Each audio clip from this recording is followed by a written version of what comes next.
저는 보통 일주일 전에 설교문을 다 씁니다. 그리고 매일 기도하면서 묵상도 하고 말씀을 다시 읽어보고 주님과 깊은 교제를 나눕니다. 그러면서 설교문을 여러 번 읽어요. 적어도 20번 이상은 확인하고 또 점검하는 것 같습니다. 그런데 읽을 때마다 저한테는 하나님이 주시는 은혜가 있습니다.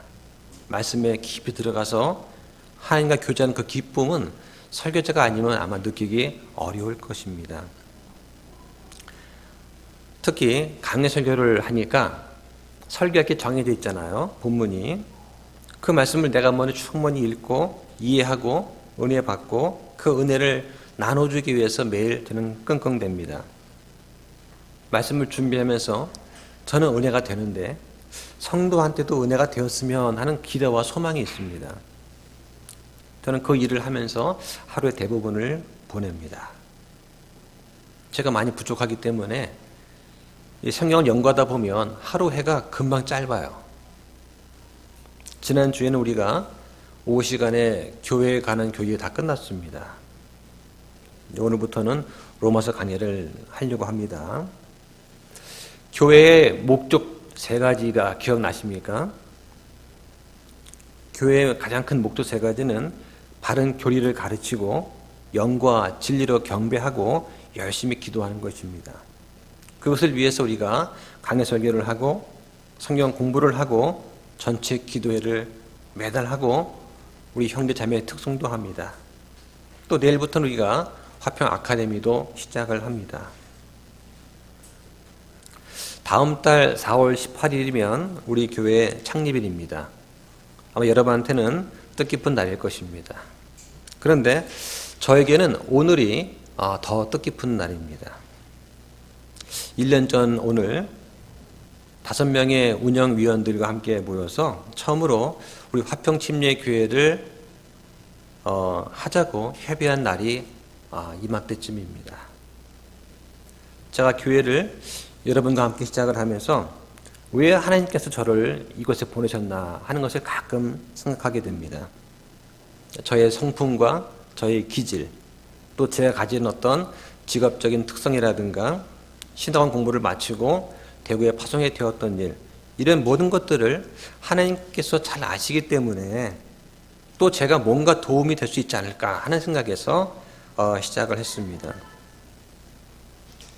대구에 몇 분이 모여서 바른 신약교회를 하겠다고 하는데 아무도 그들을 도와주려는 사람이 없었어요. 그래서 부족하지만 저라도 쓰시겠다면 쓰십시오 하는 그런 마음으로 기도하면서 시작을 했습니다. 어느덧 1년이 지났습니다. 여기에 많은 형제 자매가 이렇게 앉아 계세요. 그리고 여러분 가운데 하나님이 주신 선물을 사용해서 교회를 섬기는 분들이 많이 계십니다. 우리 가운데는 믿음에 강한 분도 있고 약한 분도 계세요. 영적인 그리스도도 있고 또 분명히 육신적인 그런 분도 계십니다. 그것은 어느 교회나 다 마찬가지예요. 그러면서 교회가 함께 세워져 나가는 것을 보게 됩니다. 얼마나 감사한지 모르겠어요. 1년 전과 비교해보면 정말 우리는 감사할 것이 정말 차고 넘칩니다.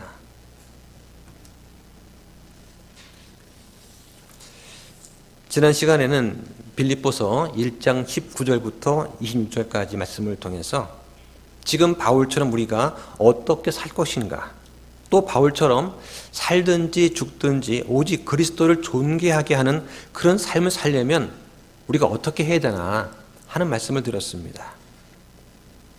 바울은 빌립보 성도들에게 사는 것은 그리스도시요 죽는 것이 이득이다 라고 말을 했습니다. 왜 그런 말을 했을까요?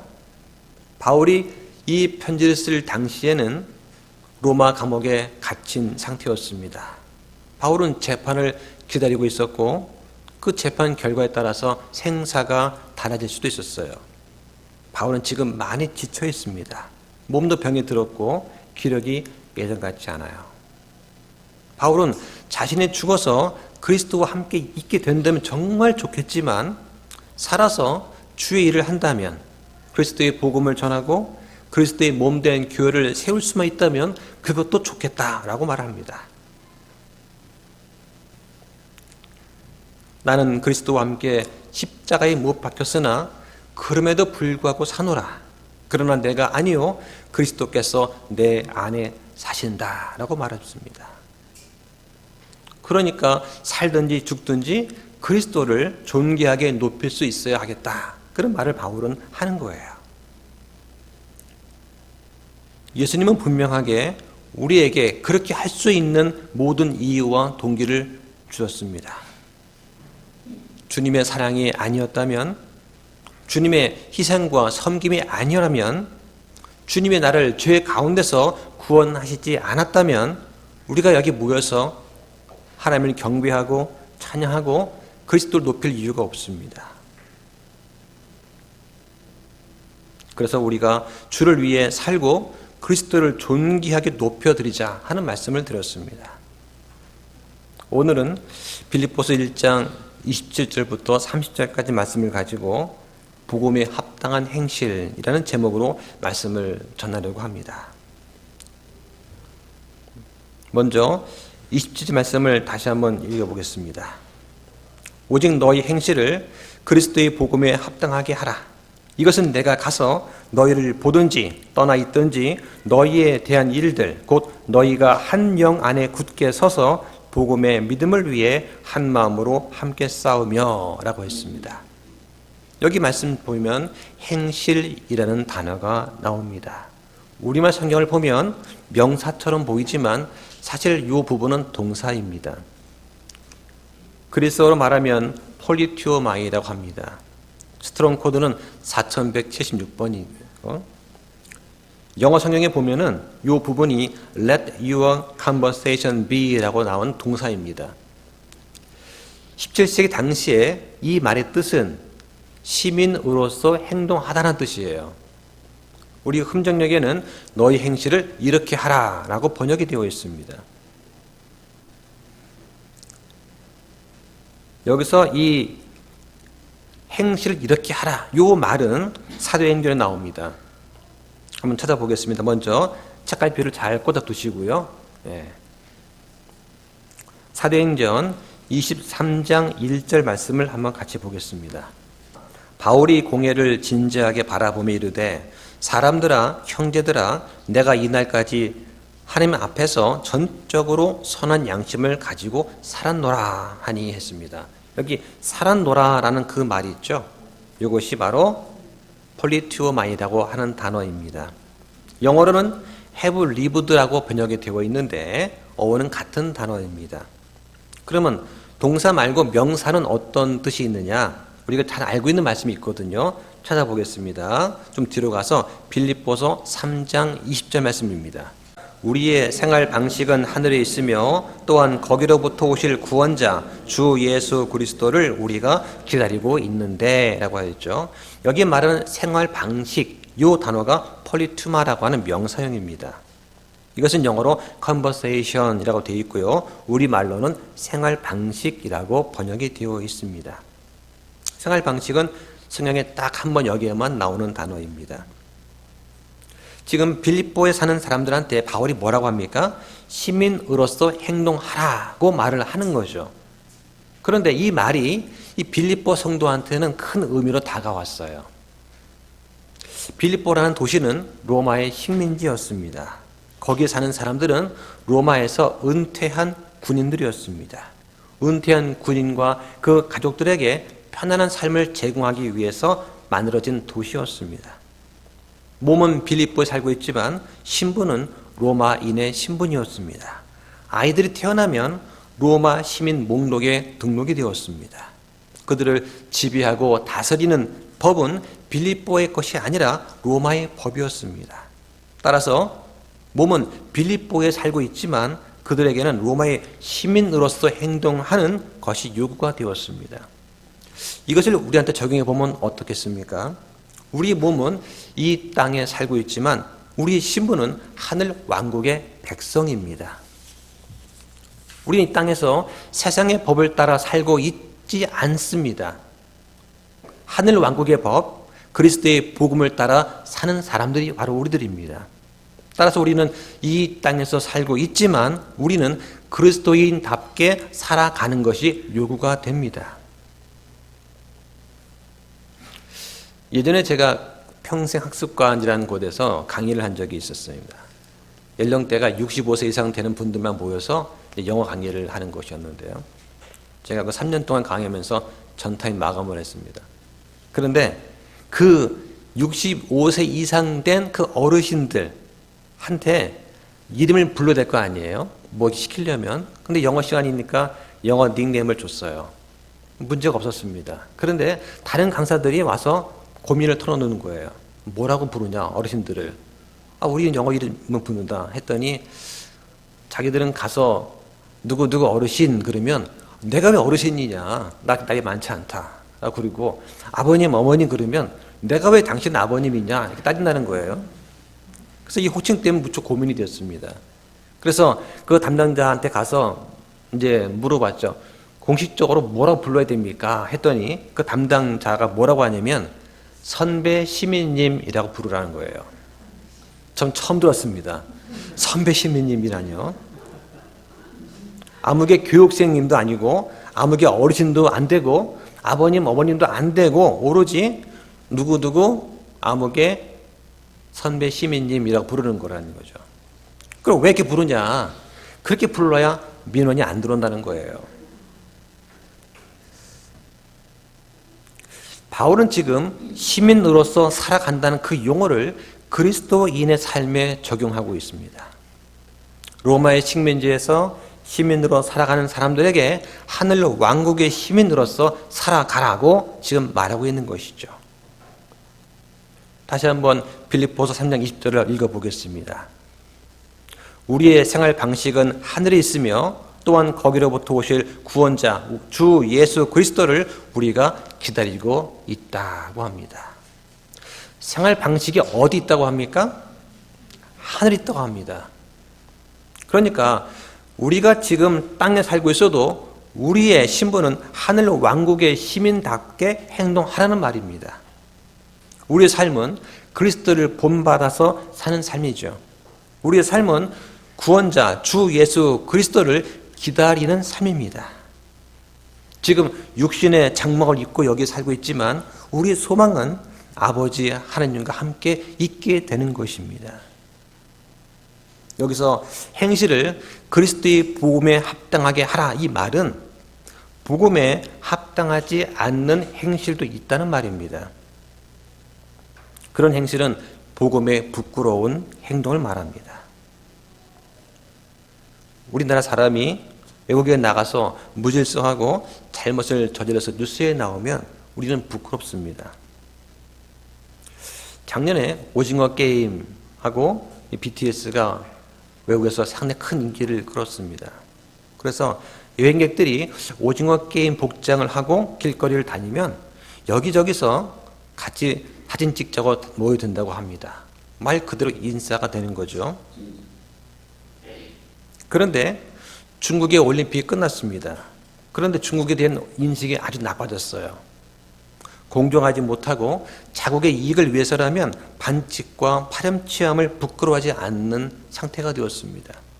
그래서 중국 사람이 외국에 여행할 때 당신 중국 사람입니까? 물으면 아니다, 난 일본 사람이다 라고 거짓말 한다는 거예요.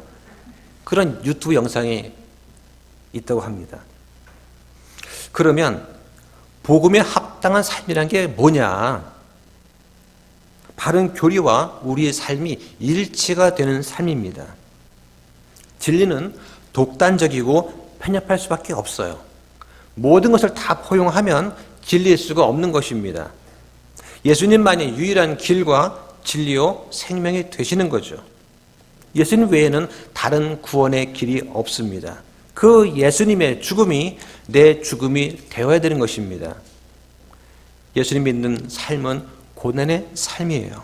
그러나 예수님은 우리가 그러한 고난을 기쁘게 감당할 수 있는 힘과 능력을 또한 주십니다. 사도 베드로는 이런 올바른 행실의 중요성을 말하면서 이렇게 말을 합니다. 찾아보겠습니다. 베드로전서 2장 11절을 보겠습니다. 극진히 사랑하는 자들아 내가 나그네와 순례자인 너희에게 간청하노니 라고 했습니다. 여기에 나그네와 순례자라고 하는 말은 이 땅에서의 삶이 잠시 머물렀다가 가는 유한한 것이라는 것을 말하죠. 그래서 혼을 대적하여 싸우는 육체의 정욕들을 삼가라고 합니다. 왜 그래야 됩니까? 우리는 거룩한 성도이기 때문에 그렇습니다. 그 다음 절에 이방인들 가운데서 너희 행실을 정직하게 하라. 이것은 그들이 너희대로 악을 행하는 자라고 비방하다가도 자기들이 바라볼 너희의 선한 행위들로 인해 주께서 찾아오시는 날, 이날은 재림의 날입니다. 그날에 하나님께 영광을 돌리게 하려 함이라고 했습니다. 비그리스도인은 그리스도인들의 잘못을 눈여겨봅니다. 그리고는 그것을 꼬투리 잡아가지고 하나님을 부정하고 하나님을 모욕합니다. 예를 들어서 가족이나 친척을 전도하게 되면 어떤 일이 있나요? 너희 삼촌이 집사인데 하는 행동을 보니 안 믿는 사람보다 더 나쁘더라. 나 그래서 안 믿어. 나 옛날에 어느 목사한테 사기당했어. 교회끼리 비방하고 싸우는 걸 보니까 도저히 난 교회 갈 마음이 안 나. 이런 말들을 가끔 듣고 또 전도할 때 상대방이 공략하는 말 중에는 이런 게 꼭 들어갑니다. 행실이 그만큼 중요한 것입니다.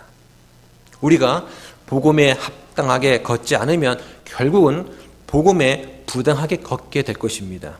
다른 선택이 없습니다. 바르게 믿거나 불신하거나 둘 중에 하나입니다. 요즘에 유명한 연예인 이야기가 세상의 이목을 끌고 있습니다. 말만 하면 다 아는 그런 연예인이에요.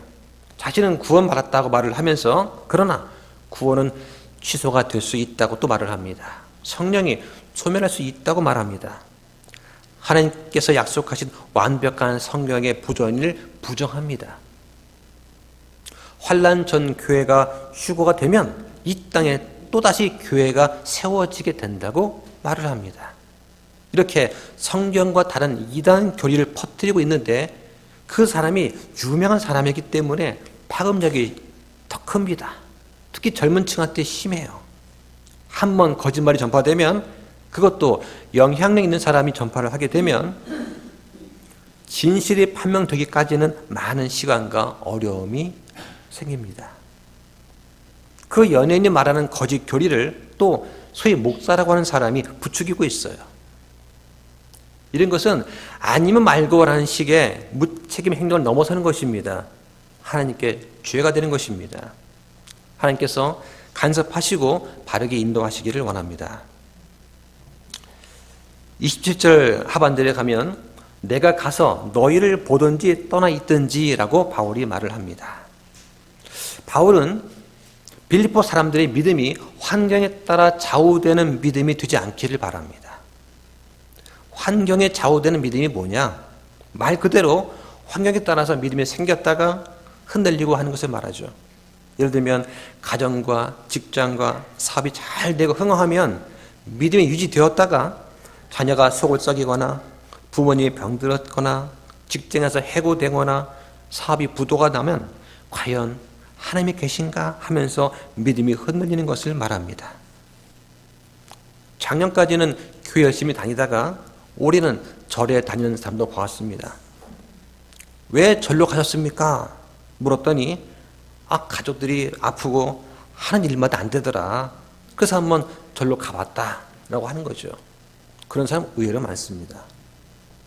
그럼 내가 그러한 환경에 좌우되는 믿음을 가지고 있는지 아닌지 어떻게 알 수 있나?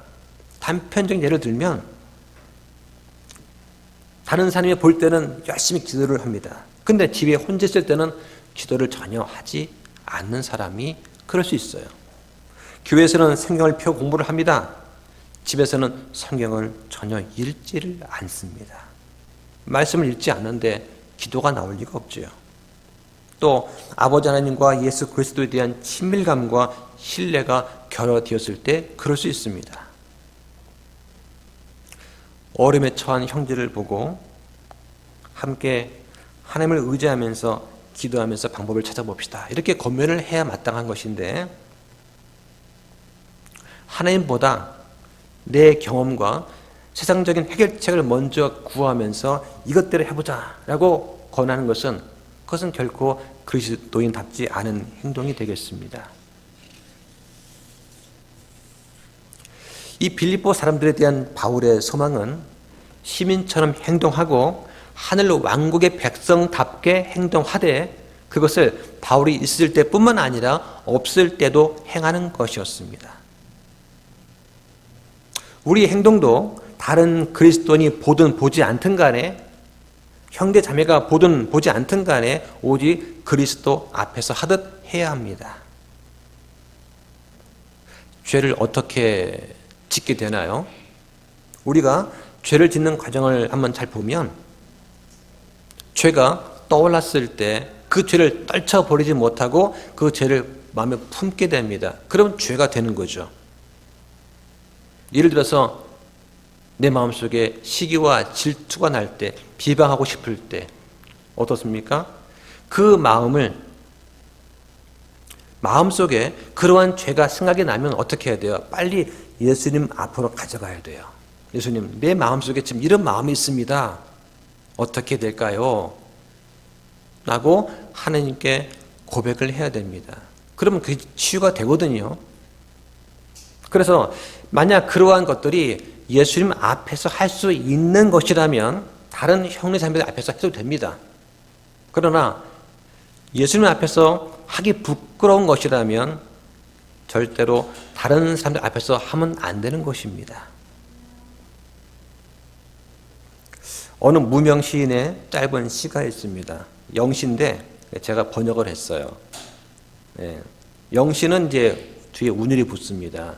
참 이게 아름다운 시거든요. 근데 번역하니까 예쁘지가 않아요. 한번 읽어보겠습니다. 당신은 복음의 편지를 씁니다. 매일 한 장씩. 당신의 행동으로 그리고 당신의 말로 매일 편지를 씁니다. 사람들은 당신이 쓴 편지를 읽고 있습니다. 당신의 언행이 신실한지 혹은 진실한지 눈여겨보고 있습니다. 나에게 보여주세요. 당신이 말하는 복음은 무엇입니까? 이 짧은 영시를 저는 보고서 가슴이 찡하더라고요. 복음은 그리스도께서 우리의 죄들을 위해 죽으시고 묻히시고 다시 일어나셨다는 소식입니다. 구원의 복음은 하나밖에 없습니다. 그리스도의 복음 외에는 다 거짓말입니다. 복음의 메시지는 죄인들이 예수 그리스도를 믿음으로 하나님의 자녀가 되어서 예수님과 공동 상속자가 된다는 소식입니다. 여러분, 믿음은 구원받습니까? 믿어져야 구원받습니까? 누구든지 믿는 모든 사람은 구원받는다고 성경에 기록되어 있습니다. 믿어지는 모든 사람은 구원받는다가 아닙니다. 그것은 칼빈주의의 예정설입니다. 구원받기로 예정된 사람한테 믿어지게 해서 구원받는다는 그런 주장이죠. 왜? 사람은 전적 타락했기 때문에 하나님께서 믿어지게 하지 않으면 믿지 못한다는 것이죠. 그 잘못된 구원론입니다. 이걸 갖다가 그 연예인이 말하고 다니는 거예요. 우리는 그리스도를 믿음으로 구원받는 것 이외에는 다른 뭔가를 더하지 않습니다. 오직 은혜로 그리스도를 믿음으로 구원받습니다. 그래서 고린도후서 3장 2절에 너희는 우리 마음에 쓰여있는 우리의 서신으로 모든 사람이 알고 있고 읽고 있는 서신이니라고 말씀하고 있습니다. 전도지 한 장을 전해주면서 읽어보십시오 하기보다는 여러분 직접 편지가 되어서 말과 행동으로 보여주는 것이 더 효과적입니다. 그래서 주 예수 그리스도를 믿으라. 그러면 내가 구원을 받고 어떻습니까? 너를 통해 복음을 듣고 내 집이 구원을 받는 것입니다. 내가 믿으면 자동으로 가족이 구원받는 게 아니에요. 남편이 아내에게, 아내가 남편에게, 부모가 자녀에게, 자녀가 부모에게 복음을 전하고 그것을 받아들여야 구원을 받는 것입니다. 그럼 좀 더 구체적으로 말해서 이 복음에 합당한 행실이 뭐냐? 27절 하반절과 28절에 이렇게 기록되어 있습니다. 너희가 한 영 안에 굳게 서서 복음의 믿음을 위해 한 마음으로 함께 싸우며 어떤 일에도 너희의 대적들로 인해 무서워하지 아니한다는 것을 내가 듣고자 함이라고 하였습니다. 바울은 먼저 한 영 안에 굳게 서라고 말합니다. 우리가 사는 이 땅에는 많은 유혹이 있습니다. 부도덕과 물질 만능주의가 있습니다. 또 불신의 죄가 있습니다. 이것은 가장 성숙한 그리스도인에게도 위협적인 것입니다. 거짓 교리의 속임수가 있습니다. 마치 큰 약속이라도 해주는 것처럼 말하면서 우리를 그리스도로부터 점점점 멀어지게 만듭니다. 거짓 교리의 예를 한번 들어볼까요? 그리스도를 믿기만 해서 될까요? 선한 행위도 해야 구원받죠. 예수님은 하나님의 첫 번째 창조물입니다. 따라서 예수님은 하나님보다 열등한 존재입니다. 매일 새벽기도 나오고 철학기도 나오고 주일 예배 빠지지 말고 나와야 구원이 유지됩니다. 안 그러면 구원을 잃을 수도 있습니다. 천년왕국이 어디 있나요? 지금은 교회가 다스리고 교황이 다스릴 이 세상이 천년왕국입니다. 물질적으로 부귀 영화를 누리는 게 복받은 증거이고 구원받은 증거랍니다. 누구나 대환란을 피할 수 없습니다. 믿음으로 환란을 견뎌내야 됩니다. 그래서 내가 14만 4천 명 속에 내가 들어가야 돼요. 몇 년, 몇 월, 며칠에 주님이 오신답니다. 그때까지 흰옷 입고 기다려야 됩니다. 여러분, 이거 다 거짓말인 거 아시죠? 이런 말 들으면 구원받기 위해서 또 구원을 잃지 않기 위해서 내가 뭔가를 해야 하지 않나 이런 생각이 들지 않으십니까? 이건 다 거짓 교리입니다. 우리는 속으면 안 됩니다. 바울은 이런 모든 거짓 교리에 대응해서 굳게 서려고 합니다. 그리고 한 영 안에 굳게 서려고 합니다. 우리는 혼자서는 설 수가 없습니다. 각자 따로따로 믿음 생활해서는 굳게 서기 힘듭니다. 집에서 유튜브 보면서 예배드린 거 가지고는 안 됩니다. 함께 모여서 한 영 안에서 굳게 서야 됩니다. 한 영 안에서 연합해서 교제하며 뭉쳐야 됩니다. 둘째로 복음에 합당하게 행동하는 것에는 28절에 그리스도의 복음을 위해 함께 싸우는 것도 포함됩니다. 여기 싸움에 해당하는 영어 단어가 영어 성경에 스트라이빙이라고 되어 있습니다. 그리스어로는 시나들레오라고 하는 말인데요. 이 단어는 빌립보서에 단 2번만 나옵니다. 영적 전쟁을 치르고 있는 가운데서도 우리가 그리스도를 위해 살고 복음을 위해 살고 그리스도의 팀워크를 이루면서 노력을 한다면 우리 삶 가운데 분명 기쁨이 있을 것입니다. 지난주에 내가 아버님한테 어머님한테 친구한테 전도하다가 이런저런 어려움이 있었다라고 모여서 나누면서 말할 때 기도하면서 위로할 때 전우회가 싹트지 않습니까? 함께 서로만 바라보면 불평과 불만 나올 수밖에 없어요. 그런데 함께 한쪽 방향을 바라보면서 노력하면 전우회가 생깁니다. 영적 전쟁을 하는 그 전우회를 가지고 그 속에서 함께 기뻐하면서 서로에게 힘이 되어줄 수가 있습니다. 또 이 싸움에 사용되는 단어가 함께 씨름하다, 함께 수고하다는 뜻으로 사용되어 있습니다. 한번 찾아보겠습니다. 빌립보서 4장 3절입니다. 또 참된 멍의 동료인 내게도 내가 간절히 권하노니 복음 안에서 나와 함께 수고하고 또한 클레멘트와 함께 또 나의 다른 동료 일꾼들과 함께 수고한 저 여자들을 도우라. 그들의 이름이 생명책에 있느니라. 여기 함께 수고하고라는 말 나오죠. 함께 수고하고 이게 영적 전쟁을 함께 싸운다는 그 뜻으로 사용된 말입니다.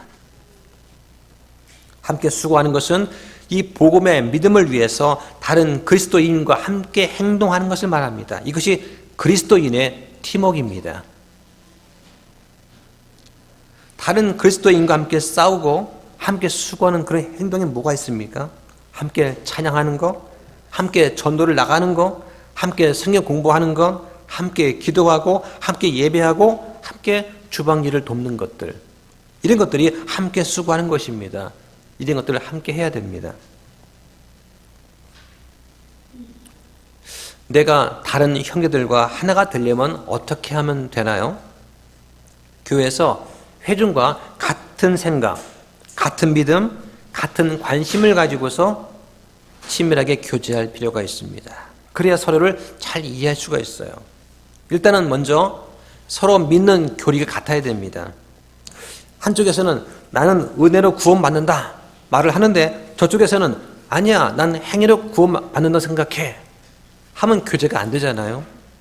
이쪽에서는 그리스도 안에서 서로 연합되어 있다라고 하는데 저쪽에서는 나는 당신들하고 생각하는 레벨이 달라, 급이 달라 라고 말하면 안 되잖아요. 한쪽에서는 다 함께 복음을 전해 나갑시다 하는데 이쪽에서는 이미 구원받을 사람, 지옥 갈 사람 예정되어 있는데 뭐하러 전도합니까? 라고 한다면 교제가 안 되잖아요. 그리고는 이 교회 저 교회로 떠돌아 다니면서 회원가입도 하지 않고 주변인처럼 맴돌다가 어느 날 슬그머니 사라진다면 그것은 정말 복음에 걸맞는 행동이 아닐 것입니다. 그것은 영혼의 자유가 아니라 영혼의 방황입니다. 복음에 합당한 행동하는 세 번째는 28절 말씀에 어떤 일에도 너희의 대적들로 인해서 무서워하지 않는 것을 말합니다. 여기에 대적들이 누구였는지는 분명하지 않지만 대개는 빌립보에 살고 있던 이교도이었을 거라고 추측합니다. 그들은 이 빌립보 교인들에게 난폭했습니다. 거친 태도를 보였습니다. 성도는 그들로 인해서 고난을 받게 되었습니다. 바울은 이 구절을 통해서 그런 고난이 결코 우연이 아니다. 또 하나님의 징벌도 아니다. 그것은 그리스도를 위한 고난이다. 그 고난은 하나님의 은혜로 주어지는 것인 것을 말합니다. 하나님은 믿음 때문에 어려움과 사회적인 배척을 당하는 그 성도들을 은혜로 보호해 주십니다.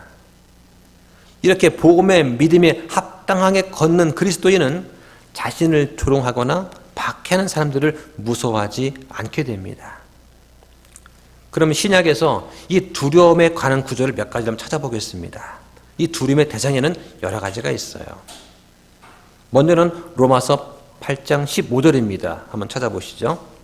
이는 너희가 다시 두려움에 이르게 하는 속박의 영을 받지 아니하고 양자 삼으시는 영을 받았기 때문이라. 그분을 이제하여 우리가 아버지 하고 부르짖느니라. 여기서 두려움에 이르게 하는 속박의 영은 마귀를 말합니다. 양자 삼으시는 영은 성령을 말하는 것입니다.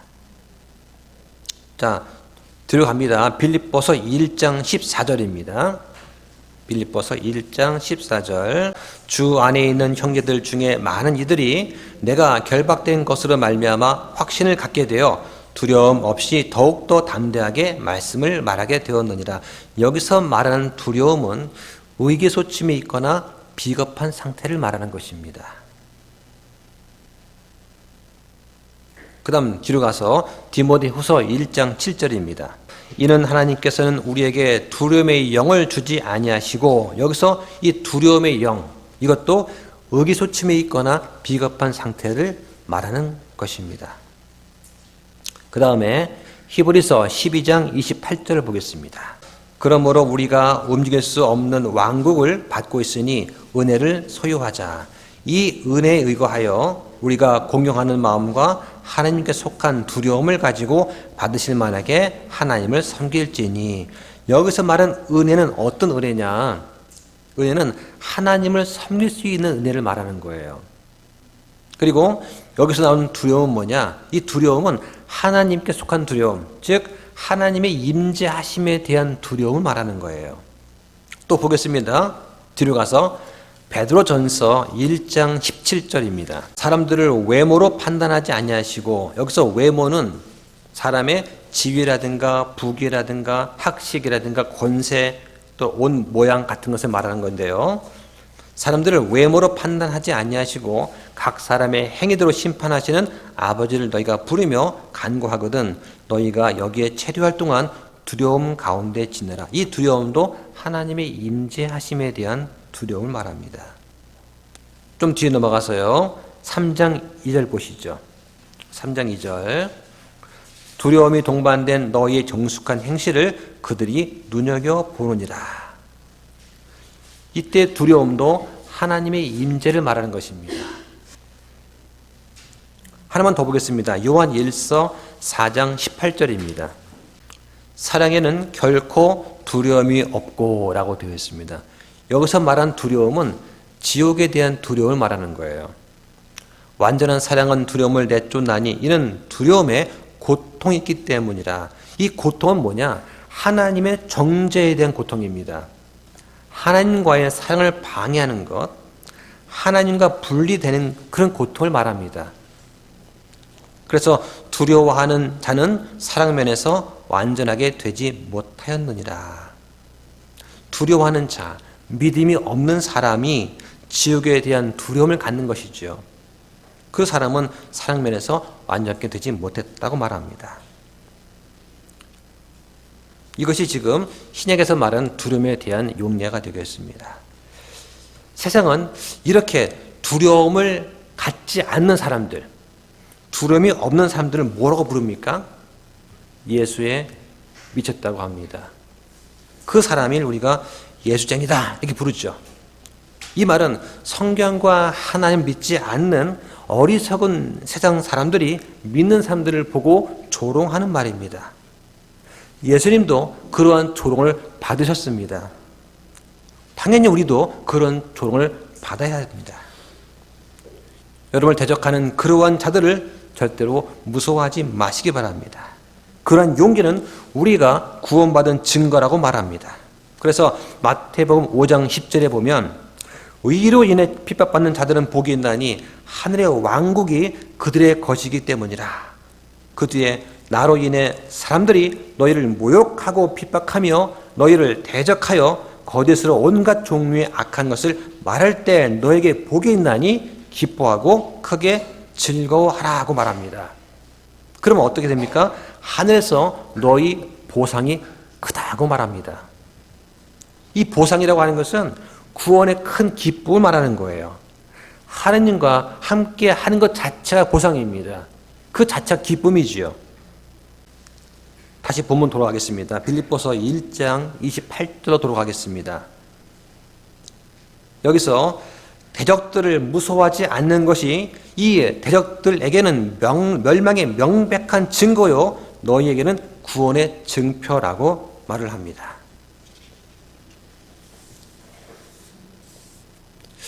하나님께서는 우리한테 은혜를 주셨습니다. 어떤 은혜입니까? 29절 보니까 이는 그리스도를 믿는 것뿐만 아니라 그분을 위해 고난 당하는 것도 그분을 위해서 너희에게 주어졌기 때문이라고 말씀합니다. 그리스도를 위한 고난이 우리한테 기쁨이 되고 은혜가 됩니다. 예수님을 믿는 것은 그리스도를 믿을 뿐만 아니라 그분을 위해서 고난도 받는 것을 말합니다. 고난 그러면 무슨 큰 희생을 생각하십니까? 우리가 감당할 수 있을 만큼만 주십니다. 그래서 그리스도를 위한 이런 고난의 삶이 바울뿐만 아니라 빌립보 교인들에게도 있다고 말합니다. 우리에게도 있습니다. 불치병 때문에 괴로워하거나 생활고 때문에 탄식할 때도 있습니다. 의로 인한 조롱과 비난을 받아서 고난을 겪을 때가 있습니다. 이런 고난에는 마음의 사형 선고를 받은 것처럼 느껴지는 그런 고난도 있습니다. 이 고난에 대해서 우리가 어떻게 대처하느냐에 따라서 우리의 믿음뿐만 아니라 삶에서도 성공과 실패가 좌우됩니다. 그러면 성경은 이 고난에 대해서 뭐라고 말씀하시는가 한번 보겠습니다. 성경은 그리스도를 위해서 당하는 이 고난의 유익함에 대해서 이렇게 말합니다. 첫째로 성도의 고난은 우리를 겸손하게 합니다. 고난은 나의 참된 모습, 나의 허물과 내 죄악을 바로 볼 수 있게 도와줍니다. 그래서 성도가 겸손한 마음을 갖게 해줍니다. 한번 시편을 보겠습니다. 시편 119편 71절입니다. 내가 고난당한 것이 내게 좋으니 이로써 내가 주의 법규들을 배우게 되었나이다. 지금 다윗은 고난당한 것이 좋다고 합니다. 왜냐하면 고난을 통해서 주의 법규들을 배우게 되었다고 고백하는 것이죠. 하나님께서 동쪽 모든 사람들 가운데 가장 큰 자라고 말씀한 사람이 있습니다. 욥이라는 사람입니다. 욥은 하나님의 허락하에 마귀의 시험을 받습니다. 온 가족과 재산과 건강을 다 잃었습니다. 멀리서 찾아온 친구들이 욥한테 말하기를 회개하라고 말합니다. 너의 고난은 죄 때문이다 라고 말하는 것이죠. 욥은 변명합니다. 나는 잘못한 게 없어요. 반박도 합니다. 그런 결과 어떻게 됐습니까? 욥은 나는 빛에 나오니 내가 주께 무엇라 대답하리까? 내가 내 손으로 내 입을 틀어 막겠습니다 라고 고백을 하게 됩니다. 사도 바울도 교만할 만한 명분과 조건이 있었습니다. 그러나 하나님이 주신 육체의 가시로 인해서 더욱더 겸손해졌습니다. 둘째로 고난 겪어본 그리스도인들만이 고난 겪는 자들을 위로할 수가 있습니다. 찾아보겠습니다. 고린도 후서 1장 4절입니다. 그분께서 우리가 모든 환난을 당할 때 우리를 위로하심은 우리 자신이 하나님께 위로받을 때 얻는 위로에 힘입어 우리가 어떤 고난 중에 있는 자들도 위로할 수 있게 하려 하심이라. 성령으로 다시 태어난 사람만이 다시 태어나는 게 뭔지 증거할 수 있습니다. 구원받지 못한 사람은 믿는 모든 자에게 구원을 주시는 하나님의 권능이 되는 복음을 증거할 수가 없습니다. 마찬가지로 외로움과 배고픔과 질병과 오해와 비난을 받아본 적이 없는 사람은 그런 고통을 겪고 있는 사람을 이해할 수가 없습니다. 도와줄 수도 없습니다. 오히려 위로자가 되지 못하고 마음에 상처를 주기 쉽습니다. 그러나 예수님 물론이고 이 사도 바울도 배고픔의 고난, 매 맞음의 고난, 동족의 비난과 고소를 받는 그런 고난을 숱하게 받았습니다. 그래서 고난 중에 있는 지금 빌립보 교회들과 성도들을 위로할 수가 있게 된 것입니다. 셋째로 고난은 우리가 하나님만 신뢰하게 만듭니다. 한 장 넘겨서 구절을 보겠습니다. 구절 말씀을 보면은 우리 속에 죽음의 선고를 받았으니 이것은 우리가 우리 자신을 신뢰하지 아니하고 죽은 자들을 일으키시는 하나님을 신뢰하게 하려 함이라고 했습니다. 모든 사람은 자신을 신뢰하는 그런 강한 경향이 있습니다. 이걸 극복하기가 무척 힘이 듭니다. 바울조차도 사형 선고와 육체적인 가시를 겪고 나서야 비로소 자신을 극복하는 경험을 할 수가 있게 되었습니다. 넷째로 고난을 통해서 그리스도의 고난에 동참할 수가 있습니다. 야고보는 야고보서 1장 2절에 이렇게 말합니다.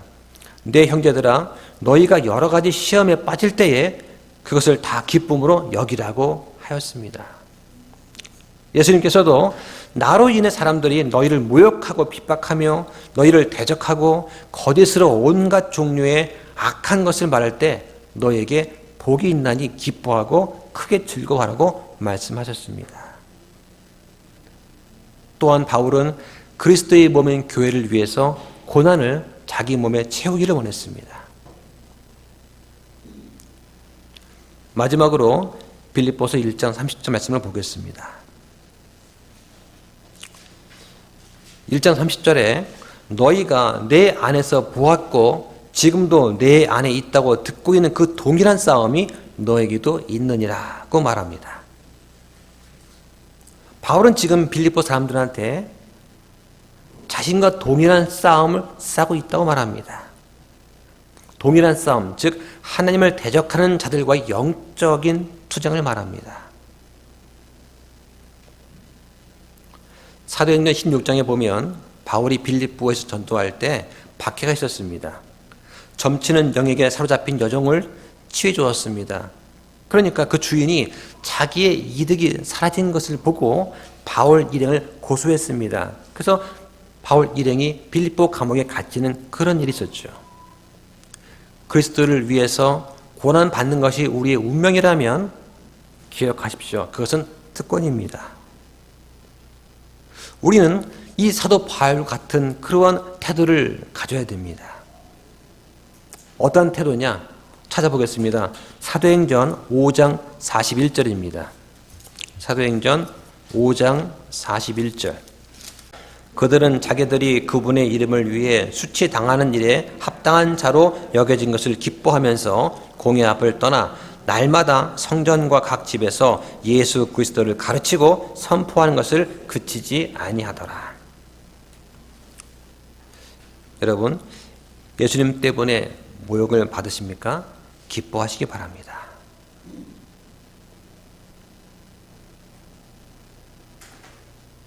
예수님과 내가 하나가 되었기 때문에, 연합이 되었기 때문에 그런 고난이 있는 것입니다. 말씀을 정리하겠습니다. 오늘은 하늘 왕국의 시민으로서 이 땅에 살아간다는 게 무슨 의미가 있는가? 다시 말해서 그리스도의 복음에 합당하게 행동한다는 게 뭔가에 대해서 살펴보았습니다. 본문은 그것을 세 가지로 말합니다. 첫째는 한 영 안에 굳게 서 있는 것. 둘째는 복음의 믿음을 위해서 한 마음으로 함께 싸우는 것. 셋째는 어떤 일에도 우리의 대적들로 인해서 결코 무서워하지 않는 것입니다. 그리고 이러한 일들이 우리가 어떤 환경에 처한다 할지라도 변함이 없는 구원의 증표가 된다고 성경은 말씀하십니다. 1장을 마무리하면서 우리가 한번 점검할 것이 있습니다. 우리가 하는 이 행동들이 그리스도의 복음에 합당한가? 이 땅에서 주님이 부르실 때까지 살아갈 동안 하늘 왕국의 백성으로서 천국의 시민으로서 우리의 행실이 하나님이 받아주실 만한가? 그런 가운데 당연히 걷게 되는 그리스도를 위한 고난을 내가 기쁘게 감당하고 있는가? 만약 그렇지 않다면 우리가 예수님을 믿는 데서 오는 기쁨과 특권을 잃어버린 것은 아닌지 한번 생각해 보시기 바랍니다. 아니면 혹시 예수님 때문에 받는 그런 고난을 우리가 피하거나 무서워하고 있지는 않습니까? 성도는 그런 고난을 이겨내야만 합니다. 그래서 다른 성도들한테 좋은 영향력을 끼쳐야 됩니다. 고난을 이기는 게 다가 아닙니다. 그 고난을 통해서 우리는 보다 성장할 수가 있어야 됩니다. 때로는 넘어지고 육신의 연약함 때문에 쓰러질지라도 다시 주님을 바라보고 일어서야 됩니다. 그렇게 할 때 하늘에 계신 너희 아버지께서 완전하신 것 같이 너희는 완전하라 하는 그 명령에 우리는 순종할 수가 있게 됩니다. 주님께서 우리 화평침례교회를 도와주시기를 간절히 원합니다. 이 시간에 잠깐 한 1분 정도 각자 기도하고 찬양하고 마치겠습니다.